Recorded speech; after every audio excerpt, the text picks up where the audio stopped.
धन्यवाद समीर। वापस हमारी नई कड़ी पे आने के लिए आपको काफी अर्सा हो गया एक्चुअली आए हुए। तो एनीवे शुरुआत करते ही हमारे आईटी कॉल से जो बहुत ही बढ़िया गया था। स्टॉक्स बिल्कुल ही तेज तेज हो गए। उसके बाद हमारे कॉल के हमने तो खैर फरवरी 2025 में ये कॉल लिया था। पर अभी आपको क्या लगता है समीर, और क्या आपको लग रहा है कि यहाँ से पहले तो कॉल बहुत बढ़िया था, तो ये ऐसे कॉल रोज रोज आते हैं कि जरा रोज क्या? रोज आ जाए तो मजा आ जाए।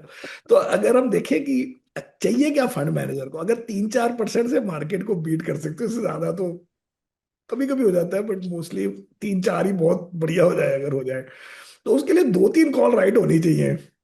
या तो पॉजिटिव वाली राइट हो जाए या नेगेटिव वाली राइट हो जाए।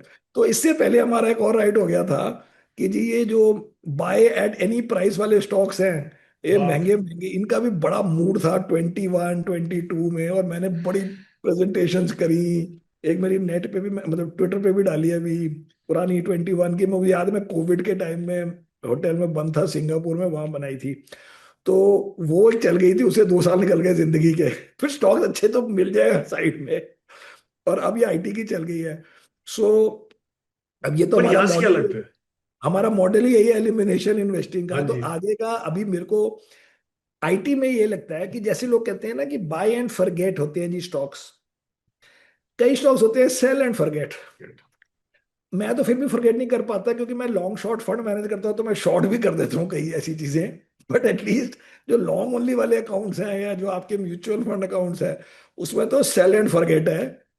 जब वो ठीक होगा, हम भी यही हैं, आप भी यही हैं, सीख लेंगे, पता लग जाएगा। लेट पता लग जाएगा, 10% बढ़ने के बाद पता लग जाएगा। जब चेंज होना होगा तो हो जाएगा। सो अभी मैं ये बुक पढ़ रहा हूँ, the making of a Parma bear.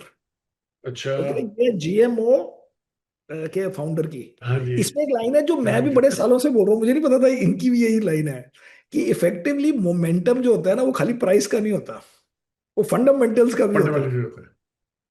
तो जब जैसे आप बात सही। मेरा फेवरेट एग्जांपल आईसीआईसीआई बैंक। अब हमने 18 में लिया था, अब वो ले लिया था ऐसे ही, लेकिन उसका जब क्वार्टर का रिजल्ट अच्छा, फिर अगला फिर अच्छा, फिर अच्छा, फिर अच्छा, वो चलते रहता है। 4-4 5-5 साल 10 साल चल गए। और जब नेगेटिव होता है ना, ये डिसअपॉइंट कर रही होती है कंपनी, जैसे हमारा दूसरा बैंक वाले थोड़ा सा, या ये आईटी वाले, और रुकते ही नहीं है फिर। और हमें पता नहीं लगता, सालों साल निकल गए। निकल गए पे। एक क्वार्टर तो अच्छा सा दे दो या गंदा सा दे दो, वो ये कहानी होती है। तो इसलिए जब तक वो चल रही है दोनों तरफ में, प्लस माइनस की बड़ा कोई ब्लेटेंटली एक्सपेंसिव हो जाए जैसे बाप वाले हो गए थे, तो वो अलग रीजन से आप कह सकते हैं। बट अभी आईटी को I think sell and forget category में डाल के लाइफ को रिज्यूम किया जाए। तो अब बेसिकली आप इसमें बोल रहे हैं कि वैल्यूएशन सस्ते हो गए हैं पर ग्रोथ नहीं है, तो हमें कोई इंटरेस्ट नहीं। नहीं, सस्ते कैसे हो गए? सस्ता वो मतलब होता है जो सस्ते बाद में मतलब बढ़े। नहीं, सस्ता कोई रिलेटिवली जो चीज नहीं। बोलते हैं। हाँ अगर वो बाद में बढ़े, उसको हाँ हम हाँ कहते हैं हाँ अभी सस्ता है। हाँ अगर हाँ हाँ बाद में हाँ। गिरना हो तो भी सस्ता कैसे है? राइट, कैसे है तो लोग सस्ता है? कहते हैं कि वैल्यू फंड, वैल्यू फंड क्या होती है? वैल्यू फंड हमें क्या पता क्या होती है वैल्यू फंड भाई। वैल्यू का मतलब है कि we are buying at A and it will be higher than A. हाँ हाँ हाँ हाँ हाँ। तो अभी हमें नहीं लगता। सो समीर, इसका तो दूसरा कंपनी आईटी वाले का। अपने आप आगे बताएंगे ना हाँ कि हाँ। भाई हमें नजर आ रहा है, हमें हमने उठा हायर लिया कर लिए है। हैं, हमने 5% ग्रोथ गाइडेंस कर दिया है। फिर उस दिन 10% स्टॉक बढ़ जाएगा।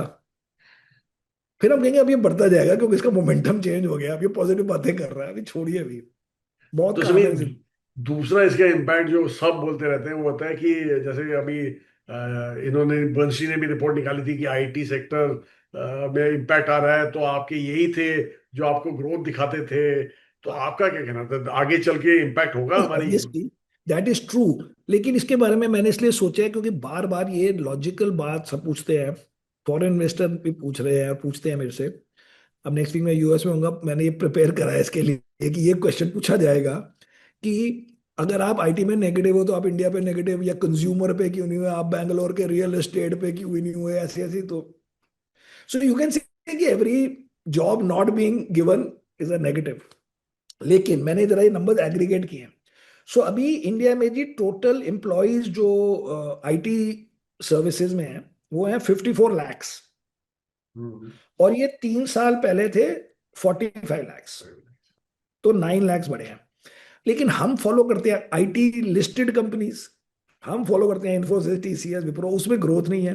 तो अगर आप खाली IT companies, not GCCs, not these global capability center जो मल्टीनेशनल ने खोले हैं, उनको छोड़े, तो 35 लाख एम्प्लॉयज हैं आईटी कंपनीज के। और ये 3 साल पहले थे 31। तो मतलब 10% ओवर 3 इयर्स, मतलब 2-3% की ग्रोथ है, वो भी शुरू शुरू में थी, पहले 1-2 सालों में, जब वो कोविड के बाद राइट। वर्क फ्रॉम होम वगैरह जो भी नए कॉन्सेप्ट बने। तो लोग, हम लोग आईटी लिस्टेड कंपनीज देख देख के दुखी हो रहे हैं। लेकिन अगर आप उसी कंट्री में, इंडिया में, ग्लोबल कैपेबिलिटी सेंटर्स के एम्प्लॉयज की ग्रोथ देखें, सो वो लोग थे जी पहले 14 लाख 3 साल पहले, और अब है 19। तो that means 5 on 14 in right. 3 years, मतलब 37-38% जो भी हो गया, मतलब 11-12% पर एनम। या। तो कंबाइंड करके वो 45 और 54 हो गया, तो not so bad. It is की आईटी एक्चुअली, ये तो हमने कई बार डिस्कस भी किया अपनी मॉर्निंग मीटिंग्स में, कि आईटी में नेगेटिव होने के लिए आपको एआई पे व्यू थोड़ा सा लेना था। लेकिन सेकंड व्यू था कि आप सोच क्या रहे थे कि वो जीसीसी जो खुल रहे हैं, वो कोई एक्स्ट्रा ग्रोथ आ रही है क्या वर्ल्ड में? वो आपसे, आप ही का। मतलब लिस्टेड कंपनी से लेके वो अपने आप करना चाहते हैं। अब you can say cost reduction करना चाहते हैं, या उनकी कोई टेक्नोलॉजी बड़ी कॉम्प्लेक्स है, या जो भी है प्रोप्राइटरी है, या उनको इंडिया में कंफर्ट आ गया है कि now we can handle employees on our own account. Right. या मेरे हिसाब से ये है कि इंडियंस यूएस में मोस्टली प्रमोट होके बड़े बड़े पोजीशन में पहुंच गए हैं। एक तो सीईओ भी बड़े सारे इंडियंस हैं, लेकिन आईटी डिपार्टमेंट तो सारे इंडियंस का ही है, राइट? राइट। तो वो जो उनका हेड बन गया है, वो अपनी स्टोरी सुनाता है पेरेंट को, कंपनी को, कि जी मुझे बैंगलोर भेज दो डॉलर सैलरी में, मैं जीसीसी खोल देता हूँ अपने लिए, आपके लिए। एंड खुश वो भी, क्योंकि मेरा एक रिलेटिव भी आया है from one of the foreign companies, तो वो पता जीसीसी, तो मैं उससे कंक्लूड कर रहा हूँ कि यही लॉजिक होगी। कि so the point is GCCs are taking some of the slack. तो इसलिए इंडिया के राइट। लिए इतना नेगेटिव नहीं है।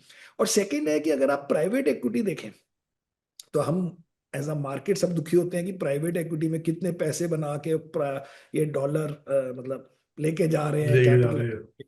लेकिन ये जो कंपनीज लिस्टेड होती हैं, उसमें हजारों एम्प्लॉयज के बाद हजारों ईसॉप्स होते हैं, टॉप मैनेजर के बाद तो बिलियंस के ईसॉप्स होते हैं। लेकिन उनकी कंपनी उनकी नहीं होती, कंपनी फिर भी प्राइवेट इक्विटी ओन्ड होती है। So whenever these companies are going public, इतने रिलीज हो रही है लॉक्ड अप वेल्थ, कि घूम फिर के वो भी तो आईटी गिना जाएगा ना, मोस्टली तो टेक वाले ही होते राइट। हैं राइट। ये।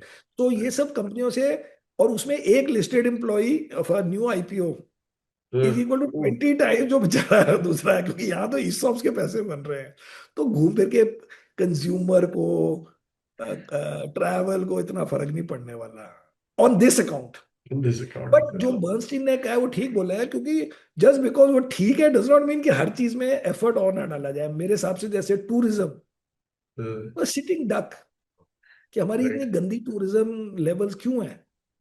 और जो टूरिज्म है वो भी पता नहीं है कि फॉरेनर जब वापस आता है, इंडियन अपने घर आता है, उसको भी फॉरेनर हम टूरिस्ट गिन लेते होंगे कि भाई वो कर लेते हैं। फॉरेन सिटीजन है, पता नहीं। बट एनीवे, सो बर्नस्टीन की बात भी ठीक है अलग से, बट अभी आईटी सेक्टर लिस्टेड स्टॉक्स पे नेगेटिव होने का मतलब, इंडिया इंडिया पे के है। आईटी पे नेगेटिव एंड ऑल, अभी it's a bit early to say that, अभी नहीं हम कहते हैं। Right. Right.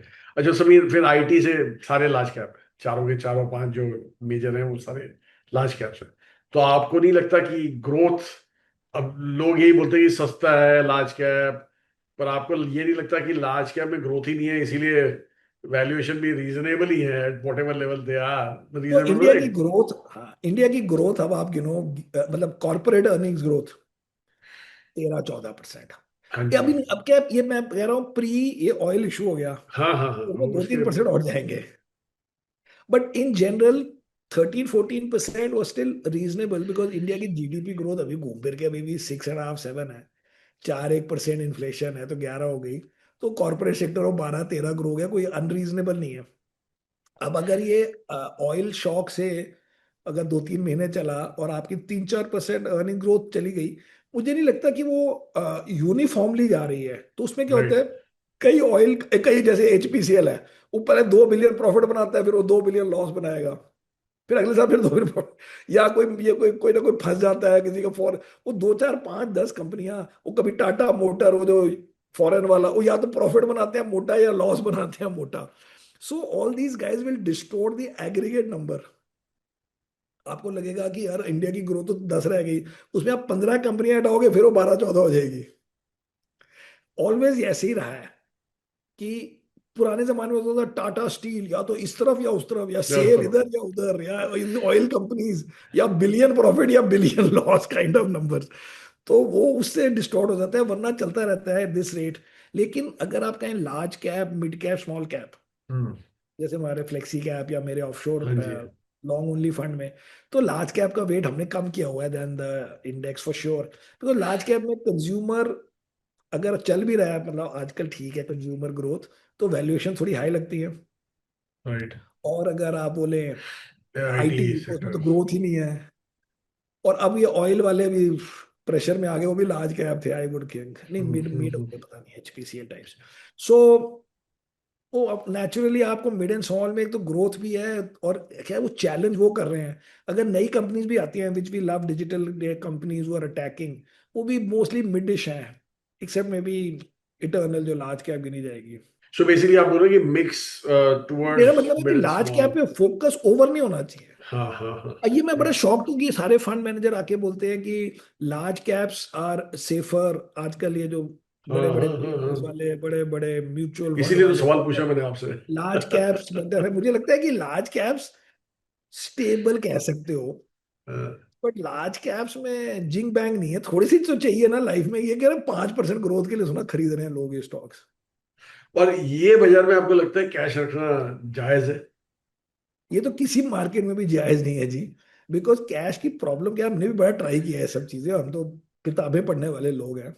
As a fund manager, suppose I raise 15% cash, अब I go to the investor and say कि मेरा फंड है जी उसमें, अच्छा पहले before that if I am a new fund manager और ओल्ड फंड मैनेजर और मेरे को पैसे रेज करने हैं, तो मैं जाके इन्वेस्टर को बोलूंगा कि मैंने ये मेरा ये ट्रैक रिकॉर्ड है 50 साल का, 20 साल का। अगर आप पहले दिन आपने फंड खोला, आपको कोई ट्रैक रिकॉर्ड नहीं है, आप कहोगे मैंने पर्सनली ना ये 15 स्टॉक्स खरीदे थे, या मेरा मॉडल ये है, या फिर आप अपनी टीम बोलोगे कि मेरे ना 15 एनालिस्ट हैं, वो 5-5 साल का एक्सपीरियंस है, कोई इंडस्ट्री से आया है, कोई उससे आया है, कोई क्वांट बैकग्राउंड से आया है, वो ये वाला सेक्टर फॉलो कर रहा है 5 साल से, उसके बगैर कोई पैसे नहीं देता आपको, करेक्ट। अब आप कहो कि मैं 80% की बात नहीं हो रही, कि अब आप कैश के लिए बताओ आपकी क्या टीम है। आपको किस आदमी ने, आपकी कौन सी टीम ने डिसाइड किया कि कैश। जी कैश 20% होना चाहिए था। सेकंड में बोलेंगे इसमें आपका ट्रैक रिकॉर्ड, आपने 15 साल के ट्रैक रिकॉर्ड में कितनी बार कैश रेज किया है, क्योंकि हम 15 साल का ट्रैक रिकॉर्ड स्टॉक्स का दिखाते हैं। तो इस सेम बुक में है कि there are no, which obviously it's very obvious, वो तो मेरे को क्योंकि आई एम रिलेटिंग टू, तो मैंने कहा इस बुक में भी है दैट आपके पास कैश रेज करने के इंस्टेंसेस कितने थे जिससे आप हमें प्रूव करके दिखाओ कि आप ठीक हो। वॉरेन बफेट ने जिंदगी में कितनी बार कैश रेज किया? 2 बार, पता नहीं 3 बार क्या होगा, पर मेरे साथ ये थर्ड टाइम है। एक 70s में, एक 2000 में। So if you say how many times have you raise cash in your life, कहेगा 2 टाइम्स। वॉरेन बफेट कहेंगे 2 times, and both time you are right also. So can you go to a client and say कि मैंने 2 stock जिंदगी में खरीदे, दोनों मेरे right हो गए, इसलिए अब सारे पैसे मुझे तो मैनेज करने को। There is no real formula, there is no real this thing. Plus ऐसे मंथ्स आते हैं जैसे अप्रैल आया, हाँ। अब अप्रैल में कितनी एनएवीज पे लॉन्ग ओनली हमारी सबकी 12-14%। क्या है, अगर 14 आप क्या? 5-6% पे कैश है तो 2 साल का कैश 1 महीने में उसका इंटरेस्ट हो गया। निकल गया आपका। क्या फायदा है। डजंट मेक और सेंस। कैश में एक और प्रॉब्लम हो जाती है, जब मार्केट थोड़ी सी बढ़ जाए, आपने सोचा तो नहीं बढ़ेगी, अब आपने कहा जी हम तो कैश, अब कैसे करोगे अगर आपने इतना ज्यादा मार्केट के ऊपर स्ट्रेस डाल दिया कि हम तो ऐसे लेते हैं, हम तो वैसे लेते हैं, वो मार्केट थोड़ी सी टर्न हो गई, अब आप, इसलिए by the way according to me the best fund manager को ढूंढना इंडिया में 1 मिनट का काम है। अप्रैल एंड में देखो कि जिसने मार्च में आईटी खरीदा था, उसमें से क्या एक आदमी ने अप्रैल में आईटी बेचा है? हम्म। अगर उसने हम्म। बेचा, ग्रेट फंड तो manager, he is a very good because fund that means he manager. Is willing to change, इसमें क्या या हो या गया? या या। अगर देखे कि एक भी बंदे ने चेंज नहीं किया, हाँ। या उसने और ले लिया किसी ने, तो दैट शोज कि वो अब फंस गया है इस इशू में। कि क्या करे? बाय द कॉल वे, गया रॉक गया लेकिन। I was able, I think you were with me, we were in Punjab on a Citibank trip. हाँ। I was able to get the top of that fund manager's performance on that day, because उस दिन उस company का कोई बड़ा massive corporate governance वो आया था, राइट। मतलब गलती, अनाउंसमेंट, हाँ वही जो तुम्हें भी याद था। है? तो हाँ। मैंने, तो उसके पास कोई 5-6% था फंड मैनेजर के पास स्टॉक का। तो मैंने वो सेल्स वाला जिसको हमारा ट्रिप ऑर्गेनाइज किया था, मैंने कहा आज ही पता लग जाएगा, अगर इसने ये स्टॉक्स बेच दिए तो ये हीरो है। हीरो है। कि भाई मेरे पास 6-7% है कंपनी का, लेकिन वो कॉर्पोरेट गवर्नेंस हुआ है, मैं बड़ी उड़ा दूंगा लेकिन मैं सपोर्ट नहीं करूंगा। ओके, वो 2-4% गिरे होगा, 10% स्टॉक उन्हें और खरीद लिए। और कर लिए थे। उसी ट्रिप की याद है।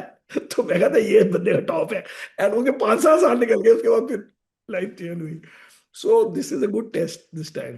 तो समीर चलिए, ये इन्वेस्टमेंट के फेज में जो है हम, अभी आप बताइए, हमें क्यों ये लोग धक्का लगाते रहते हैं, बोलते रहते हैं आपको एक इंटरनेशनल फंड चालू करना चाहिए, तो आपका हमने तो क्या व्यू है इंटरनेशनल इसमें? फंड बंद कर दिया है। हाँ, मैं बोलता हूँ सबको, सुनते नहीं है, मैं आपसे सुन ले। हाँ हाँ, तो क्या है कि सबको फिर से सुना देते हैं कि हमने एक इंटरनेशनल फंड शुरू किया 2017 में। राइट। उसका अभी साइज है $180 million, सो मतलब कोई 1800-1700 करोड़ हो गया। हाय वो 1800 करोड़ हो, मतलब 100 रुपए का डॉलर पड़ेंगे उसमें। तो जो भी है 1700 जो भी है। तो उसमें हमने लास्ट ईयर भी फिगर्ड आउट इन आफ्टर अप्रैल, मतलब मे बी जून जुलाई अगस्त सितंबर में, कि हमारी जो इजी आउट परफॉर्मेंस चल रही थी 5-6 साल से वो खत्म हो गई है। क्योंकि उससे पहले क्या फॉर्मूला था हमारा, सिंपल सा, कि हमारा बेंचमार्क है MSCI वर्ल्ड। तो उसमें US used to outperform the world. तो पहले तो 65% वर्ल्ड के यूएस के बदले 70-80% यूएस कर दो। उसके बाद within US IT used to outperform S&P। And उसके अंदर भी वो जो large caps, mega caps, max 7 used to outperform tech. IT नहीं, मतलब टेक। सो राइट। हमने वो ये ले लिया जी, सबके पास जो है Google, Microsoft, amazon, Netflix, Nvidia, बीच में टेस्ला भी ले लिया था, दो चार और। हाँ जी देखो, हम तो वर्ल्ड इंडेक्स को आउट परफॉर्म कर रहे हैं, हम तो इतने टॉप डाउन है, एक मिनट में समझ आ जाती है कौन से स्टॉक खरीदने हैं नहीं खरीदने हैं। सडनली देखा कोरिया ये कहाँ से बढ़ गया, डॉलर ये डिप्रिशिएट हो गया इतना ज्यादा। उधर से वो ब्राजील चल गया। ताइवान चल रहा है, उधर से ब्राजील चल रहा है, उधर से कुछ और हो रहा है। Suddenly you start under performing. And हमने सिंपल रूल बनाया हुआ है, हमें आपके पैसे तभी चाहिए जब हमारी तड़ी चल रही हो। वो हमारी तड़ी NAV में है, हमारी तड़ी AUM में नहीं है। हमने फंड बंद कर दिया, नए लोग हैं उसको कहता है, मैं कहा नहीं अभी नहीं यार, पहले हमें समझने दो। And since then we figured out कि वो अब हमारे से बाहर निकल चुका है ये फॉर्मूला। अब वर्ल्ड है, अगर वर्ल्ड को बीट करना है आपके पास, जैसे इंडिया में 10-15 एनालिस्ट होते हैं, वैसे वर्ल्ड के लिए भी 10-15 एनालिस्ट होने चाहिए। राइट। राइट। आपके पास राइट। वहाँ के इकोनॉमिस्ट होने चाहिए, आपको कोई बंदे को जापानीज लैंग्वेज हम्म। आनी चाहिए। ये इंडिया में बैठ के मैंने नेट पे 2 स्टॉक ढूंढ लिए, ये दिन गए, बिकॉज मैंने भी किया है वो 5-7 साल 8 साल। वो नहीं हो सकता। हमने उस फंड में, बिकॉज यूर ऑल्सो इन्वेस्टर, सबको बोल दिया कि भैया अब हम स्टॉक थोड़े कम ले रहे हैं, अब हम थोड़े दिन ETF से गुजारा ETF करेंगे। लेंगे। तो दो चार पुराने अच्छे स्टॉक है हमारे, गूगल शुगर वो पड़े हुए हैं। बट अब हम world ETF, MSCI world ex US ETF, एक मैंने ले लिया सेमीकंडक्टर ETF, एक ले लिया चाइना टेक ETF। तो ये चीजें रह गई हैं। तो ये चीजें आप अपने आप करो, आप सब इन्वेस्टर्स को बोलो जो आपसे बोलते हैं कि भैया ये आप अपने आप ETF ले लो। स्टॉक्स के चक्करों में पड़ोगे तो फिर टीम होनी चाहिए, वो हमारे पास है भी नहीं, और इतना साइज भी नहीं है इस बिजनेस का इंटरनेशनल का कि आप 15 एनालिस्ट लेके करो। एंड वो फिर बीट करना वो भी आसान नहीं है, बट चलो थियोरेटिकली जब इंडिया बीट करते हैं वहां भी हो सकता है। But we are not, and I don't think any Indian fund manager is of that. वो खाली ETFs आर गुड, अब हमारा फंड ETF लेने लग गया तो हम क्या कहें लोग। बट तो भी होना चाहिए, इंटरनेशनल इन्वेस्टिंग होनी चाहिए। 20-25% तो हम सालों से बोल रहे हैं कि रखो, उसमें क्या है, इसमें कुछ है, सारा कुछ एक ही जगह हो रहा है ऑफ कोर्स। पर एक्टिव मैनेजर्स के पास जो जिनकी नहीं, टीम इसमें हो, एक्टिव फंड मैनेजर मुश्किल है, इम्पॉसिबल इंडिया में नहीं है। बैठे बैठे। बिकॉज ऑफ स्केल अच्छा। of the world and what is word going up such. now is right. very different, and people are a little bit upset with US. So as soon as you are upset with US, वो market मुश्किल हो जाती है ना। फिर इतनी countries में कौन सी कंट्री, कौन से स्टॉक, ये वो अभी जरा कॉम्प्लिकेट हो गया है। Which you can, it's not easy immediately कि कौन सा स्टॉक लिया जाए। आप थीम चलो फिर भी पकड़ सकते हो। अब राइट। हमने अपनी तरफ राइट। से सेमीकंडक्टर पकड़ी थी, हम देखें क्या होता है। मैं तो कोरियन डिफेंस फंड भी ले लिया एक ETF, which is a double, Korea plus defence. Defence. But अगर कोई मेरे से बोले कि विच कोरियन डिफेंस कंपनी में, ये तो बड़ा मुश्किल काम है। इसके लिए आपका फिर कोरियन एनालिस्ट होना चाहिए ना। इसलिए समझ ये गया। हमारा फंड जो हमारे यारों दोस्तों का और पुराने इन्वेस्टर्स का है, उनको भी पता है कि ये शुरू किस कॉन्सेप्ट से होता है कि ये टेक शेक खरीदेंगे, बट वेरी डिफिकल्ट नाउ। अभी हम फॉरेन मार्केट में, तो ये फॉरेन पोर्टफोलियो इन्वेस्टर्स की भी बात कर ले। क्या लगता है आपको, कभी उनकी बात आएंगे? तो करनी पड़ेगी। बेचे जा रहे, बेचे जा रहे। तो क्या उसमें लगता मैं है? आपको क्या पॉजिटिव स्टोरी सुना सकता हूँ, दो सुना सकता हूँ। ओके जी, so let me share. So this is from a Goldman सैक्स रिपोर्ट जो एक्चुअली हर 2-4 हफ्ते में आ जाती है। So this is, I am using, मैं नेक्स्ट वीक भी यूज करूंगा अपने ट्रिप पे, क्योंकि लोग कहते हैं कि इंडिया में एफआई की बड़ी सेलिंग है वगैरह वगैरह। कि एक्चुअली इंडिया की एफआई की सेलिंग अगर आउट ऑफ लाइन देखें तो खाली 25 में हुई है। तो let's start from the beginning for these many years. So 2022 में इंडिया में 17 बिलियन आउटफ्लोज हुए, लेकिन पूरे इमर्जिंग एशिया में 60 बिलियन आउटफ्लोज हुए।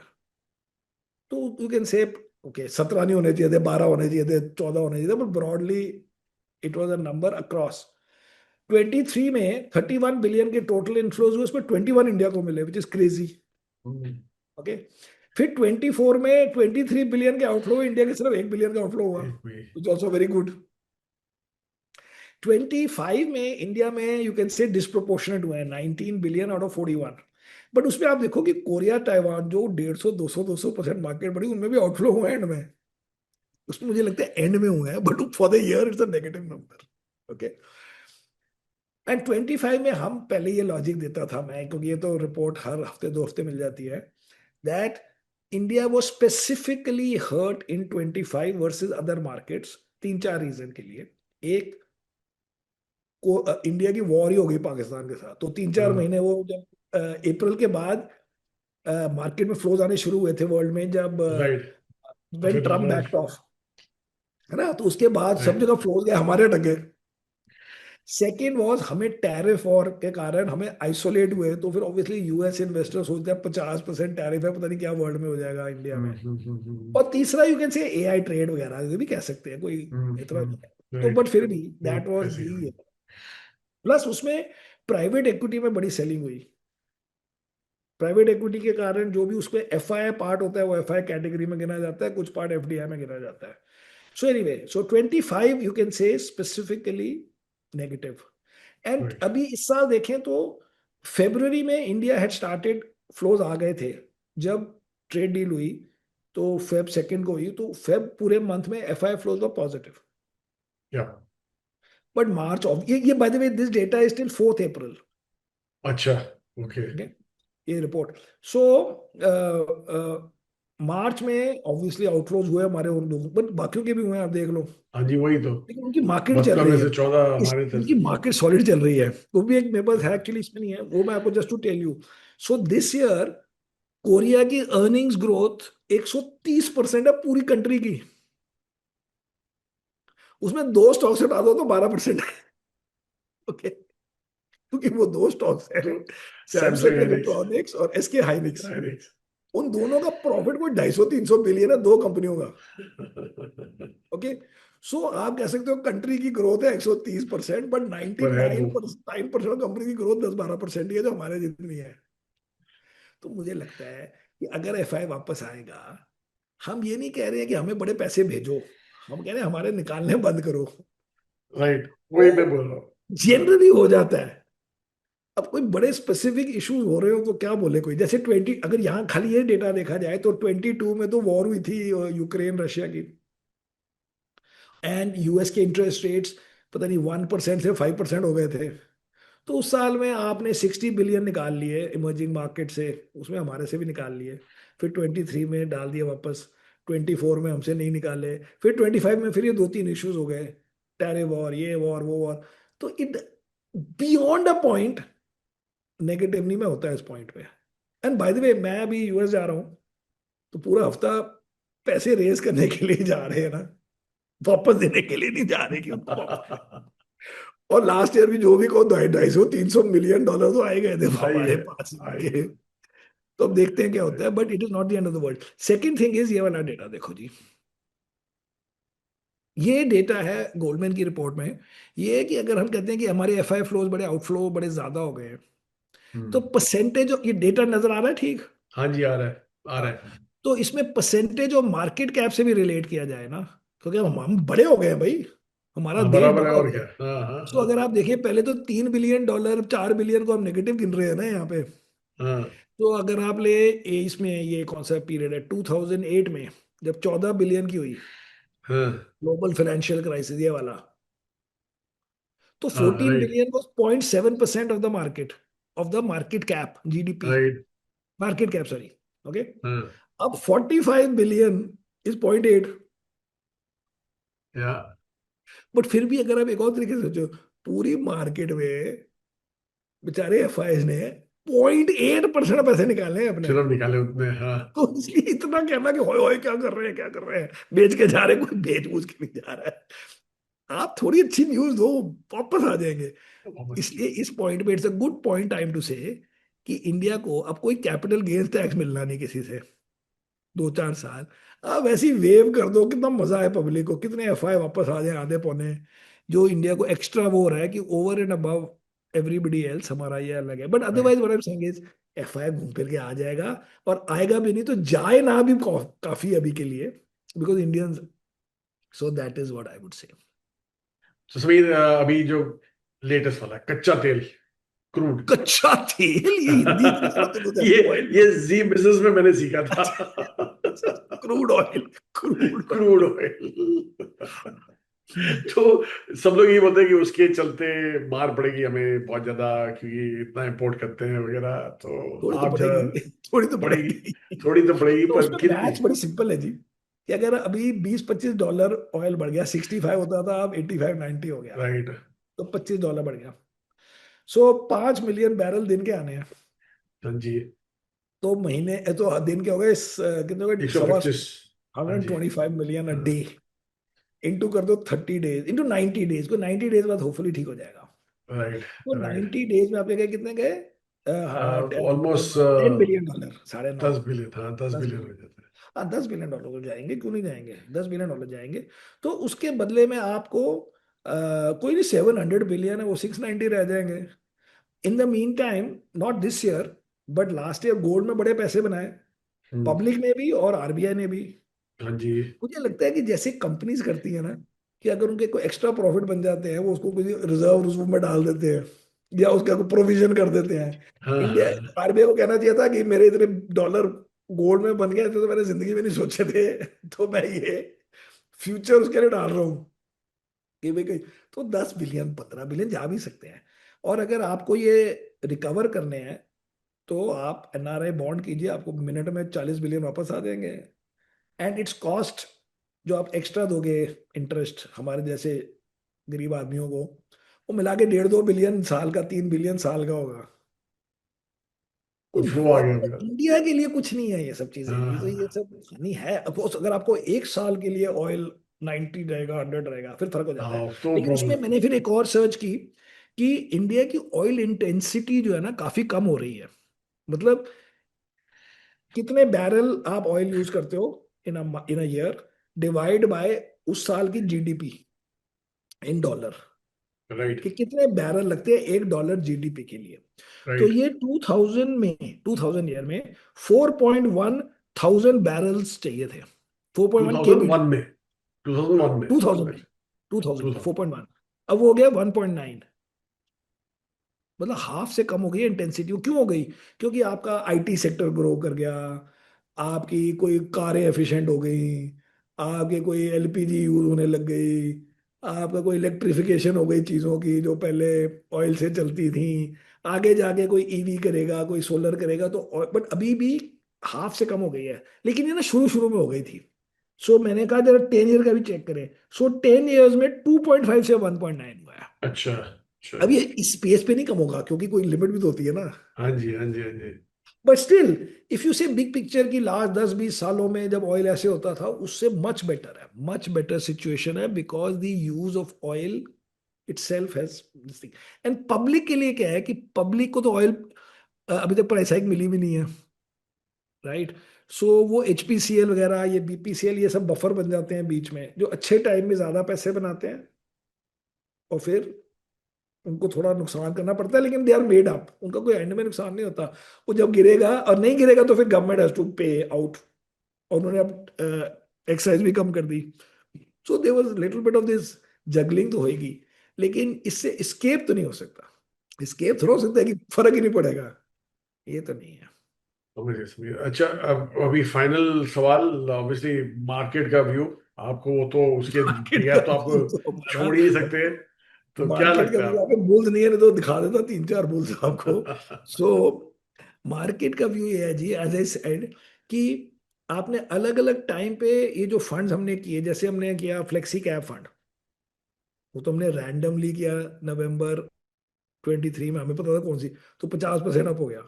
फिर हमने randomly, you can see mean that हमें क्या पता होती है, हमने फिर अक्टूबर या पता नहीं नवंबर 24 में किया लार्ज एंड मिड। लार्जन नहीं बेग सॉरी, अक्टूबर में किया था, अक्टूबर में किया था अक्टूबर। लार्जन बेग, उसकी अक्टूबर कितनी ट्वेंटी एन फोर है, कोई 12% अप है जो भी हाँ है। जी, 12% अप है वो। तो वो भी 1.5 साल ही हुआ है ना, तो घूम फिर हाँ के जी। 7-8% बन गए। उसके बाद हमने किया एक मिड कैप फंड, वो मार्च ऑफ 25 में किया, हाँ वो जी 25% बराबर। बन गए। फिर हमने किया स्मॉल कैप फंड, जिसके 3-4% चले गए अभी तक, 9.7 आपकी कुछ एनएवी है जो भी है। नवंबर में तो किया था, पता है नवंबर ये 25 में। ब्रॉडली हमने डिफरेंट टाइम्स डिफरेंट ईयर्स में फंड किए, तो कोई बड़े ग्रेट रिटर्न नहीं बने एब्सोल्यूट में। लेकिन कोई ऐसा भी नहीं हुआ कि आप इससे अच्छा तो बैंक में रख लेते, अनलेस आपको मैं ऐसे अच्छा कोरिया में एसके हाइनीज खरीद लेता, अलग बात है। बट अगर इंडिया में देख रहे हो, व्हाट आई मीन इज, गंदे टाइम भी निकल गए हैं उसमें, एटलीस्ट इक्वल। फ्लेक्सी कैप तो बहुत ही बन गए, but I am saying in the other 5-6% बन गए अगर बैंक से। और आपके इस दौरान में क्या क्या नहीं देखा आपने, वॉर देखी, दूसरी वॉर देखी, अभी तीसरी वॉर देख रहे हो, दूसरी टैरिफ देख रहे हो, क्या क्या चीजें देख रहे हो। और उसके बाद तो दैट मीन जब ये कंटिन्यूअस बैड न्यूज जो भी लास्ट 8-9 महीने से हमारे ऊपर चल रही है, ठीक हो जाएगी तो नॉर्मल 12-14-13 जो बनते थे वो कभी घूम फिर के बनने चाहिए इन लाइफ में। And therefore why should we not be bullish, in the sense कि बुलिश का मतलब 20% रिटर्न नहीं होता। हाँ बुलिश का मतलब होता है कि आपको दुख नहीं होना चाहिए, आप 20% प्लीज इन्वेस्ट करना अब्रॉड से ना कंपेयर करो, बट जनरली आप इंडिया में जो करते हो उससे में आपको कोई बहुत बड़ी अपॉर्चुनिटी दूसरे सेक्टर में, दूसरे थीम में से बेटर क्या मिलेगी, ये हैज टू बी।